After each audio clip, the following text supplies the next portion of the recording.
Hello friend. तो आज मैं आपके सामने इरडो एसएचएम का 4.38 प्रॉब्लम डिस्कस करने जा रहा हूँ। और आपने पाया होगा कि ये प्रॉब्लम का जो बी पार्ट है, बी पार्ट वो डिफरेंट डिफरेंट किताबों में एक गलत तरीके से रखा गया है या सोल्यूशन उसका प्रॉपरली क्लियर नहीं है। ठीक है, तो मैं आपके इसका सोल्यूशन प्रॉपरली बताने जा रहा हूँ, क्योंकि मैक्सिमम स्टूडेंट मुझे इस क्वेश्चन को पूछ चुके हैं कि सर इसको डिटेल में एक्सप्लेन करिए। क्वेश्चन नंबर 4.38 कह रहा, a body of mass m is suspended from a spring fixed to the ceiling of an elevator। एक एलिवेटर के सीलिंग से एक बॉडी ऑफ मास m का, ठीक है, स्प्रिंग कांस्टेंट k से लगा हुआ है। एट द मोमेंट t बराबर 0 the car start going up with an acceleration w। Car ऊपर की ओर जा रहा है एक्सेलरेशन w से। Neglecting the mass of spring, find the laws of motion yt of the body relative to the elevator car। If y बराबर 0 is 0, y का differentiation 0 है, मतलब इनिशियल वेलोसिटी 0 है पार्टिकल का। Under the following case, first w is constant and second w is alpha t where alpha is constant. तो a part is very very simple. या मैं ए part पहले बता देता हूं, बी पार्ट उसके बाद बताता हूं। ठीक है, कि बी पार्ट में ऐसा क्या है, ठीक है, जो कि बच्चों के लिए दिक्कत होती है, तो मैं आपको बताता हूं।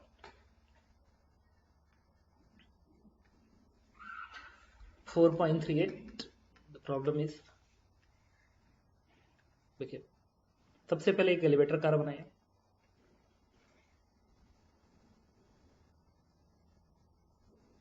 बना दिया, इससे एक स्प्रिंग जोड़ दीजिए और यहां पे एक ब्लॉक लगा दीजिए और इसका एक्सेलरेशन W है।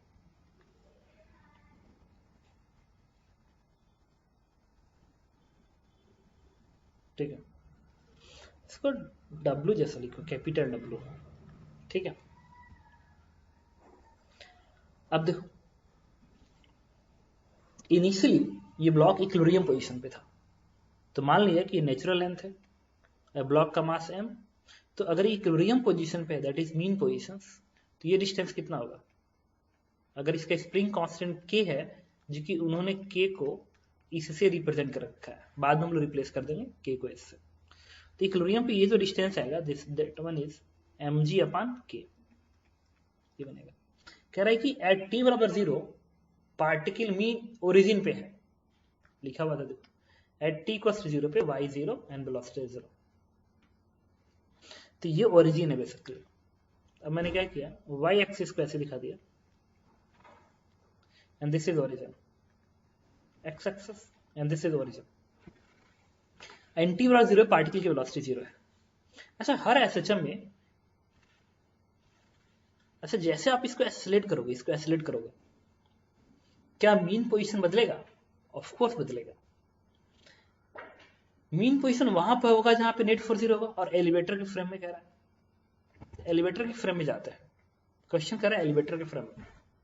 तो एलिवेटर के फ्रेम में मीन पोजीशन चेंज होगा, ऑफ कोर्स चेंज होगा। तो कहां, पहले तो मीन पोजीशन यहां था, तो एलिवेटर के फ्रेम में इसकी एबीडी बनाएंगे। जब एबीडी बनाएंगे, पहले मीन पोजीशन की बात करते हैं, जो नया मीन पोजीशन आएगा। तो mg नीचे को दिखेगा, स्प्रिंग फोर्स ऊपर दिखेगा kx का, और इसके फ्रेम से जब इसको देखोगे तो इसके ऊपर सूडो फोर्स दिखेगा नीचे को, and that is m into W. Net force balance करो, तो kx बराबर क्या बन गया, mg प्लस mw। अच्छा, ये मैं सॉल्व तो कर रहा हूं फर्स्ट क्वेश्चन, लेकिन इंपॉर्टेंट पता है क्या है, the second question is very very important. क्या हो रहा है सेकेंड क्वेश्चन में? यहां से मीन पोजीशन को मैंने xm से रिप्रेजेंट किया था, xm, इससे xm की वैल्यू आ गई mg अपान k प्लस mw अपान k, mw अपान k। अच्छा, t बराबर 0 पे ओरिजिन है और यहाँ पे इसकी स्पीड 0 है। देखो स्टेट पे स्पीड 0, y स्टार का मतलब होता है, y स्टार का मतलब होता है डिफरेंशिएशन, dy बाई dt को y स्टार से रिप्रेजेंट करता है, मतलब यहाँ पे वेलोसिटी 0 है। अच्छा, किसी भी एसएचएम में जहां वेलोसिटी 0 होती है उसको तुम क्या मानते हो? Extreme position. तो this is the extreme position. जो पहले मीन पोजीशन था अब एक्सट्रीम पोजीशन बन गया। और मीन पोजीशन देखो कितना दूरी पे, mg/k plus mw/k। Natural line से इलोंगेशन है, तो नेचुरल लाइन से कितना दूरी नीचे आएगा? इतना दूरी नीचे आ गया टोटल। तो कहीं मीन पोजीशन यहाँ पर, मीन पोजीशन यहाँ होगा। हर एसएचएम में दो एक्सट्रीम पोजीशन होता है, मीन एग्जैक्टली उसके बीच में होता है। तो ये एक्सट्रीम ऊपर है और जो दूसरा एक्सट्रीम होगा वो let's this is second extreme. तो ये जो पार्टिकल है उसका मोशन इस एक्सट्रीम के बीच में ऐसे होगा, ऐसे। ये पार्टिकल ऐसे ऐसे जंप करेगा, ऐसे करेगा, ऐसे जंप। अच्छा, इस मीन में अगर नीचे को पॉजिटिव बोलते हो, अगर नीचे को पॉजिटिव बोलते हो तो इसको बोलेंगे पॉजिटिव एक्सट्रीम पोजीशन, इसको बोलेंगे नेगेटिव एक्सट्रीम पोजीशन। इसको बोलेंगे पॉजिटिव एक्सट्रीम पोजीशन, इसको बोलेंगे नेगेटिव एक्सट्रीम पोजीशन। क्योंकि नीचे अगर पॉजिटिव है, अगर एक पार्टिकल ऐसे ऐसे जंप कर रहा है और तुम नीचे पॉजिटिव मान रहे हो तो ये मोर पॉजिटिव एक्सट्रीम पोजीशन और ये नेगेटिव एक्सट्रीम पोजीशन बोलोगे इसको। हालांकि इस नेगेटिव और पॉजिटिव का कोऑर्डिनेट्स लग नहीं है, इस मीन के एक साइड और एक साइड है। तो पूछे कि पॉजिटिव एक्सट्रीम जैसा कौन ट्रीट कर रहा है, तो जब तुमने पॉजिटिव माना है तो ये पॉजिटिव एक्सट्रीम पोजीशन और ये नेगेटिव एक्सट्रीम पोजीशन। अब ए पार्ट में उन्होंने कहा था, ए पार्ट में ये कहा था कि W कांस्टेंट है।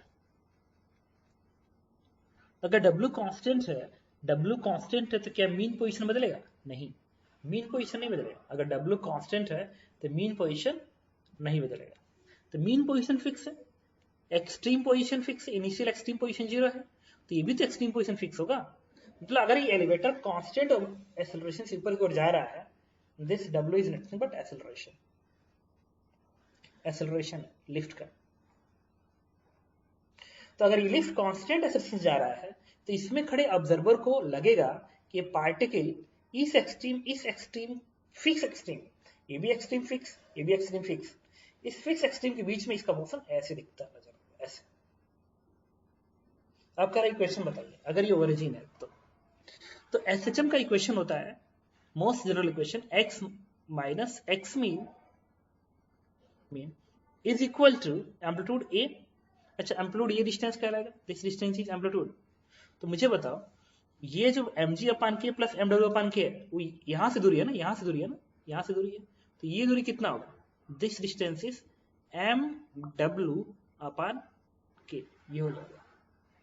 तो x minus x mean equals to amplitude, यही कहलाएगा। एम्पलीट्यूड क्या होता है? Amplitude is the distance between mean and extreme position. लिखोगे mw divide by mw divide by k। ए और ये पॉजिटिव एक्सट्रीम पे है इनिशियली। अगर पार्टिकल पॉजिटिव एक्सट्रीम पे इनिशियल है, सॉरी नेगेटिव एक्सट्रीम पे, ये ओरिजिन है, तुमने नीचे प्लस माना है ना, ये ओरिजिन है, तो ये पॉजिटिव एक्सट्रीम है, नेगेटिव एक्सट्रीम। तो नेगेटिव एक्सट्रीम पे इक्वेशन होता है minus a cos omega t। अगर पार्टिकल इनिशियली t बराबर 0 पे नेगेटिव एक्सट्रीम पे है तो minus a cos omega t equation बनता है, और पोजीशन पे है और पॉजिटिव ओमेगा t बनता है। मीन पोजीशन पे है और पॉजिटिव डायरेक्शन में जा रहा है तो a sin ओमेगा t बनता है, और मीन पोजीशन पे है और इनिशियली नेगेटिव डायरेक्शन में जा रहा है तो equation minus a sin omega t बनता है। तो यहाँ पे पार्टिकल इनिशियली नेगेटिव एक्सट्रीम पे, क्योंकि इस मीन का ऊपर नेगेटिव नीचे पॉजिटिव एक्सट्रीम, क्योंकि नीचे तुमने प्लस माना है, तो ये बनेगा minus a cos omega t। तो ये तो एम्पलीट्यूड हाई है, एम्पलीट्यूड हाई है तो माइनस साइन लगा देंगे और cos ओमेगा t लिख देंगे, ओमेगा t। अब इसको इधर भेज दो तो x बराबर, x mean is nothing but, x mean क्या है? मीन पोजीशन का कोऑर्डिनेट है। तो अगर ये ओरिजिन है तो इस पॉइंट का कोऑर्डिनेट क्या होगा? mw/k, यहाँ पे लिखेंगे mw/k, इसको इधर भेज दो तो बन जाएगा mw/k minus mw/k cos omega t। This is the equation. अच्छा, इस इक्वेशन में एसएचएम में ओमेगा की जो वैल्यू होती है √k/m होती है, √k/m होती है। तो इसको स्क्वायरिंग कर सकते हो तो बनेगा k/m। तो यहाँ पे k/m की जगह पे तुम ओमेगा स्क्वायर लिख सकते हो। अब क्या कॉमन निकल सकता है? x बराबर W/ओमेगा का स्क्वायर ब्रैकेट में 1 माइनस कॉस ओमेगा, यही ओमेगा, ये वाला ओमेगा है। This is the equation of SHM, but this equation is option A part. यहां तक तो ठीक है। तो इरडो में यहां तक तो क्वेश्चन में आपको ठीक समझ में आ रहा होगा, ठीक है, कि ये सही चल रहा है। बट प्रॉब्लम कहां जनरेट हो गई? अगला पार्ट में इरडो ने कहा है कि W बराबर alpha t where alpha is constant, मतलब लिफ्ट का जो एक्सेलरेशन है, लिफ्ट का जो एक्सेलरेशन है वो क्या कर रहा है? चेंज हो रहा है। We are going to solve second part, B part. कह रहा है कि W जो है अल्फा टी है,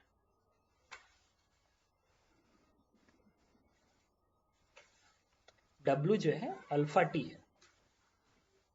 तब तो इसमें गड़बड़ हो जाएगा ना, जब W अल्फा टी है मतलब W चेंज हो रहा है तो मीन पोजीशन चेंज होगा, मतलब ये जो मीन पोजीशन है वो बदल रहा होगा, इवन मीन पोजीशन बढ़ रहा होगा धीरे धीरे।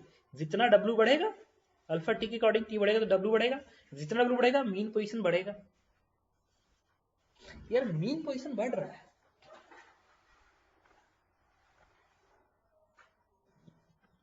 और हर स्टैंड पे बढ़ रहा है, हर स्टैंड पे बढ़ रहा है। ऐसा नहीं है कि पार्टिकल यहां से आया, यहां पे आया फिर ये बढ़ गया, ऐसा नहीं है बिल्कुल, हर स्टैंड पे बढ़ रहा है मीन पोजीशन। तो क्वेश्चन है कि अगर हर स्टैंड पे मीन पोजीशन बढ़ रहा है तो क्या आप इस इक्वेशन को दोबारा लिख पाएंगे? x minus x mean equal to m A cos omega t, ऐसा लिख सकते हैं? ये प्रॉब्लम है। जब ये प्रॉब्लम है तो हम क्या करेंगे? तो अब प्रॉब्लम ये है कि क्या मैं x माइनस एक्स मीन बराबर ए ओमेगा एम डब्ल्यू अपन के कॉस ओमेगा टी लिख सकते हैं? एक्स मीन के ये उठा के प्लेस कर सकते हैं, जबकि एक्स मीन लगातार बदल रहा है। अभी ना, अभी हमने ऐसा कुछ भी नहीं पढ़ा है। अब जो डिफरेंस किताबें हैं, अलग अलग किताबें, उन्होंने बेसिकली इसी काम को किया है, ठीक है, कि एक्स मीन चेंज हो रहा है, स्टिल उन्होंने क्या लिखा है? एक्स माइनस एक्स मीन बराबर A sine omega t plus five. अब वर्ड ये है कि ये कैसे हुआ और कैसे बनेगा। तो हम लोग क्या करेंगे, इस ब्लॉक की वीडियो बनाएंगे लिफ्ट के फ्रेम में। ये लिफ्ट है, spring block, this is the natural length, और इनिशियल मीन पोजीशन ये था, that is x axis and this is y axis, और ये दूरी थी mg अपान के बराबर, ठीक है। मान लो किसी टाइम पे ये पार्टिकल यहां पे आता है, बना रहा हूं, यहां पे आता है, लिफ्ट के फ्रेम बना रहा हूं, और ये डिस्टेंस x के बराबर है। लेट दिस इज x क्यों लिखोगे, y लिख लो, क्योंकि y में मोशन हो रहा है ना, y में मोशन हो रहा है। तो किसी टाइम पे पार्टिकल यहां पे y डिस्टेंस नीचे है, पार्टिकल की वेलोसिटी भी नीचे को दिखा दिया और एक्सेलरेशन भी नीचे को दिखा दिया लिफ्ट के फ्रेम में। तो लिफ्ट के फ्रेम में जब इस ब्लॉक की वीडियो बनाओगे ना, तो तुम mg नीचे दिखाओगे, स्प्रिंग फोर्स कितना दिखाओगे? स्प्रिंग फोर्स बनेगा k इंटू यहां से लेके यहां तक की दूरी, ये दूरी, तो this is mg upon k plus y। तो स्प्रिंग कांस्टेंट k इंटू यहां से लेके यहां तक की दूरी लिख दिया, mg नीचे, और साथ में इसके फ्रेम से इस ब्लॉक पे एक सूडो फोर्स काम करेगा, that is m into W. अब इस लिखेंगे एफ नेट, तो एफ नेट क्या लिखोगे? एफ नेट लिखोगे this plus this mg plus mw minus ये वाला फोर्स k mg अपान के प्लस y।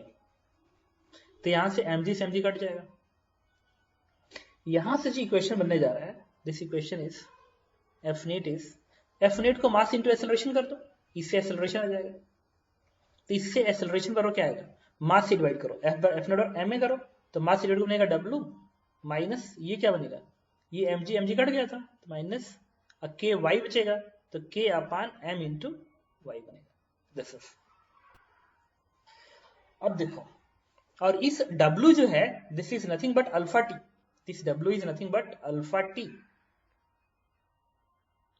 ये बन गया। ये तो एसएचएम का मोस्ट जनरल इक्वेशन नहीं है, एसएचएम का मोस्ट जनरल इक्वेशन जो पढ़े थे, ये पढ़े थे minus omega square x minus x mean पढ़े थे, ये ऐसा थोड़ी ओमेगा कांस्टेंट आया था, ये तो टी का टर्म फंस गया है ना, ये कैसे कर सकते हो तुम? मुश्किल है। इसको रिजॉल्व कैसे करेंगे तो बताता हूं। अच्छा, इस ए को अगर तुम लिख दो d square y by d, तो भी इंटीग्रेट नहीं हो पाएगा, क्योंकि डी टी स्क्वायर को जब तुम इधर भेजोगे तो इंटीग्रेट कैसे करोगे? गड़बड़ है, इंटीग्रेशन कर ही नहीं सकते। और ए को डीवी बाई डी टी लिख सकते हो, तभी भी इंटीग्रेट नहीं होगा। ए को अगर तुम डीवी बाई डी टी लिख दो, डीवी बाई डी टी, ये तभी भी इंटीग्रेट नहीं होगा, क्योंकि dt इधर जाएगा और यहां पे जब dt जाएगा तो y फिर फंस गया, तो फिर कैसे करें? ये इंटीग्रेशन यहाँ पे आसान नहीं है, मुश्किल हो रहा है। मैंने कहा एक काम करो भाई, ये जो फंक्शन है ना, ये फंक्शन, इसको यहीं पे डिफरेंशिएट करो। इसको लिख सकते हो तुम चाहो तो dv बाई डी टी लिख सकते हो ये को, इसको दोबारा डिफरेंशिएट करो तो d square v by d t square is equal to t के रिस्पेक्ट में करो तो बनेगा अल्फा, और टी के रिस्पेक्ट में इसको कर दो तो बनेगा k upon m into d y by d t बनेगा। And d y by d t is nothing but velocity, this is the velocity, बन गया वेलोसिटी। अब मैंने क्या किया, इस वाले में से माइनस के अपान एम बाहर निकाल लो, तो ये बन जाएगा डी स्क्वायर, इसको हटाते थोड़ा यहां से, वाई एक्सिस कैसे लिखा दो यहां तक, इसको लिख सकते हो d square b upon d t square is equal to minus k upon M बाहर निकालो तो ये बनेगा भी माइनस एम अल्फा अपान के, ये इक्वेशन बन गया। This is the equation. अब एक चीज बताओ, ये जो है ना, ये इक्वेशन में ये कांस्टेंट टर्म है, minus k upon M constant term, तो इसको एक फंक्शन से मैं कर रहा हूं, कंपेयर करा रहा हूं, तो मैं इसको लिख सकता हूं इस तरीके से, माइनस ओमेगा स्क्वायर भी माइनस एम अल्फा अपान के, इसको मैं ये लिख सकता हूं। पता है ये इक्वेशन क्या बता रही है? ये इक्वेशन उसी तरीके से है जिस तरीके से एस एच एम का आप ये इक्वेशन पढ़ते हैं, minus omega square x minus x mean, जहां ए को लिखते हैं क्या, D square x by d t square, acceleration is D square x by d t square, आप लिखते हैं। तो आप यहां कहते हैं कि एक्स एस एच एम में है, डिस्प्लेसमेंट एस एच एम में है इस इक्वेशन से, और ये इक्वेशन जैसा है ये भी इक्वेशन देखो वैसा ही है, बस ये भी के जगह पे एक एक्स पड़ा हुआ है, बाकी ये टर्म सेम है, भी के जगह पे एक्स है, एक्स मीन तो कांस्टेंट होता है। तो इस इक्वेशन से आगे बोलते हैं कि डिस्प्लेसमेंट एसएचएम में है, तो इस इक्वेशन से क्या बोल सकते हैं, वेलोसिटी एसएचएम में है, वेलोसिटी एसएचएम में है। तो अगर वेलोसिटी एसएचएम में है तो फिर एसएचएम का इक्वेशंस को फॉलो करेगा, वेलोसिटी का फंक्शन जो एसएचएम में डिस्प्लेसमेंट फॉलो कर रहा था वो इस इक्वेशन में वेलोसिटी फॉलो करेगा। तो चलो वेलोसिटी की क्वेश्चन लिखते हैं। तो वेलोसिटी की क्वेश्चन, वहां पे क्वेश्चन क्या था, x माइनस एक्स मीन बराबर A sine omega t plus five naught था, तो यहाँ पे x को रिप्लेस करेंगे वेलोसिटी से, क्योंकि फंक्शन वेलोसिटी क्या है, तो लिखेंगे v माइनस v मीन, अब v मीन का रोल ये प्ले करता है, that is m alpha upon k is equal to amplitude a, नहीं पता कोई बात नहीं, इस a का रोल कौन प्ले करेगा, v नॉट लिख लो इसको, v नॉट एम्पलीट्यूड, और इसको ऐसे रहने दो साइन ओमेगा, ओमेगा ये वाला टर्म है के अपान एम, तो उसको ओमेगा ही रहने दो, कोई फर्क नहीं पड़ता, ओमेगा का स्क्वायर के अपान एम। अब आंसर पाने के लिए आपको v नॉट निकालना पड़ेगा और फाइ नॉट निकालना पड़ेगा, वेलोसिटी आएगी, अब वेलोसिटी इंटीग्रेट कर दोगे तो y का इक्वेशन आ जाएगा। इस फंक्शन में एक वैल्यू प्लेस करो, t के जगह पे 0 प्लेस करो, t बराबर 0 प्लेस करने पे वेलोसिटी कितनी थी, 0। क्वेश्चन याद करो, लिखा गया है कि t बराबर 0 पे वेलोसिटी देखो 0 है, देखो 0 है, dy by d T y dot 0 है।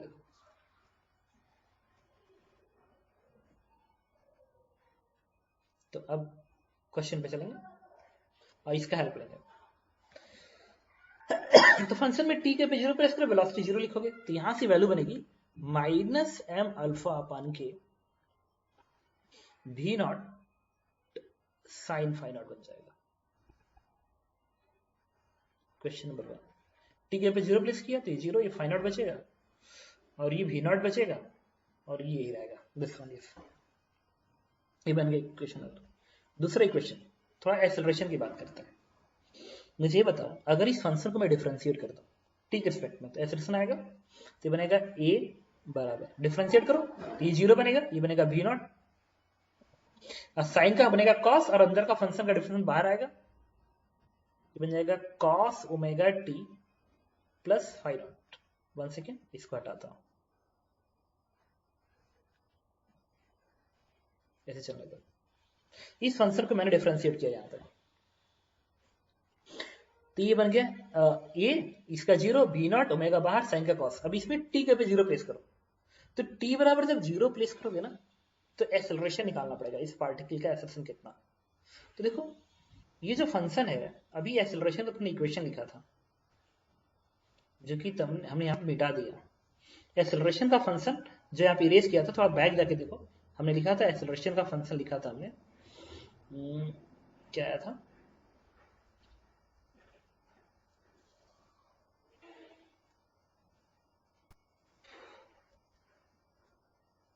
क्या आया था,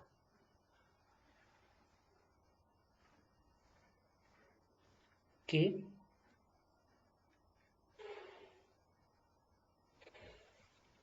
वन सेकेंड, ओके।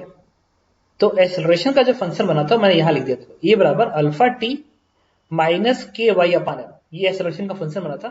थोड़ा सा बैक जाके देखो, इसी को डिफरेंशिएट किए थे तो तुम्हारा डीवी बाई डी का फंक्शन बना था, मतलब ये वाला फंक्शन बना था, d square v by d t square का फंक्शन बना था।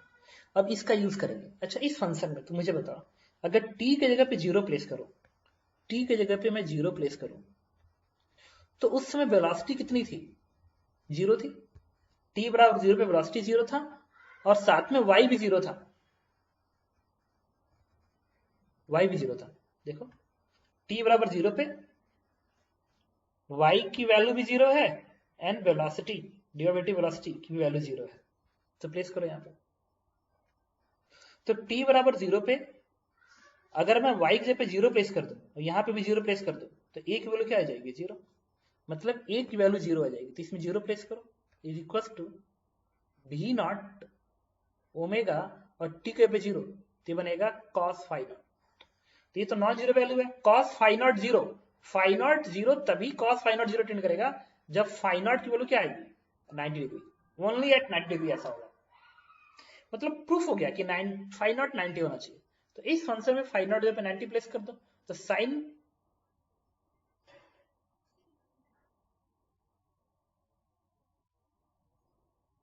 नहीं, cos फाई नॉट 0 90 पे भी होता है, और एक और बात है, ये 270 पे भी होता है, 270 मतलब 3π/2 पे भी तो होगा।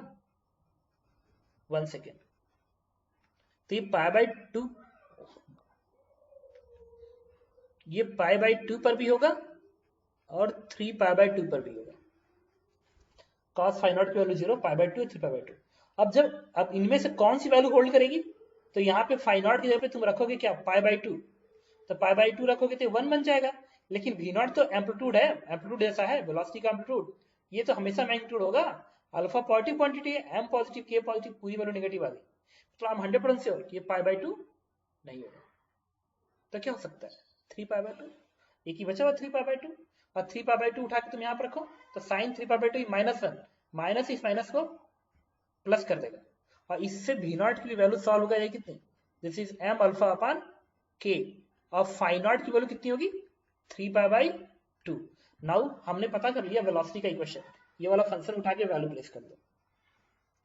देखो तो यहां से हमें मिल जाएगा फंक्शन, इसको हटाता हूं कैलकुलेशन करने के लिए,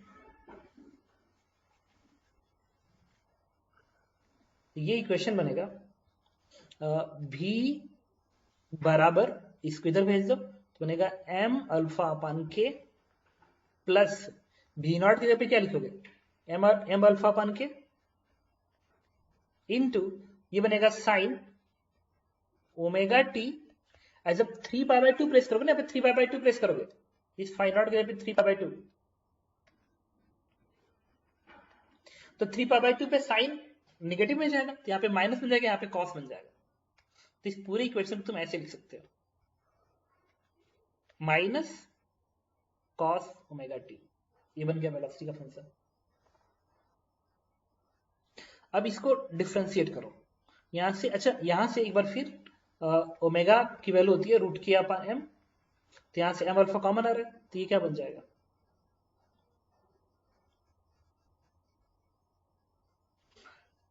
अल्फा अपान ओमेगा स्क्वायर बन जाएगा, k/m omega square alpha upon omega square common, ये बन गया 1 minus cos omega T. This is the velocity function. t बराबर 0 पे, t के जगह पे 0 प्रेस करो तो v की वैल्यू क्या आएगी 0, ये तो ठीक है। अब इसको इंटीग्रेट करेंगे क्या पता करने के लिए, dy/dt, क्योंकि this v is nothing but dy/dt। तो यहां पे मैं लिखा dy/dt, dt को इधर भेज दिया। अब करेंगे इसको इंटीग्रेट। t की वैल्यू 0 पे y की वैल्यू क्या थी 0, और t बराबर t पे y की वैल्यू तुम्हें निकालनी है, रख दो ऐसे। अब इस फंक्शन को करो इंटीग्रेट। अब जब इंटीग्रेट करोगे तो तुम्हें तुम्हारा फाइनल आंसर मिलेगा, जो कि एरोडो ने दे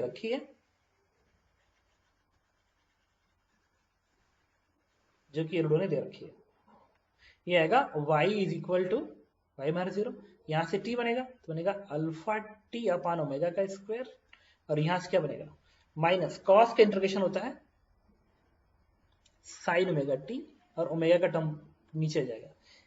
कॉस से क्या होता है, कॉस का होता है साइन ओमेगा टी, और इसमें लिमिट, इस पे लिमिट आएगा 0 से t, तो y की वैल्यू हो जाएगी अल्फा टी अपान ओमेगा का square minus sign omega T upon omega, और टी के पे 0 प्रेस करोगे तो वैल्यू 0 आ जाएगी। Got it? तो this is the answer given by Irodov. 1 second. Okay, तो इसको सिंप्लीफाई करो, तो ये क्वेश्चन बन गया। यहां से क्या कॉमन आ रहा है, एक बार कॉमन निकालेंगे आप, अल्फा अपान ओमेगा स्क्वायर को कॉमन निकालो, ओमेगा क्यू को कॉमन निकालो, तो बनेगा ओमेगा टी माइनस, यहां से एक मिस्टेक हो रहा था कि ये जो है ना अल्फा ओमेगा स्क्वायर, जब इससे मल्टीप्लाई हो तो इसमें तो मल्टीप्लाई होगा, तो यहाँ पे अल्फा अपान ओमेगा स्क्वायर का टर्म रहेगा। तो यहां से कॉमन निकाल लो क्या, अल्फा अपान ओमेगा क्यू, तो बनेगा ओमेगा टी, और ये ओमेगा क्यू का टर्म बाहर आएगा तो बनेगा अल्फा, अल्फा भी तो बाहर निकल गया, तो बन जाएगा क्या sine omega t. And this is the answer given by Irodov. Okay, तो थैंक यू।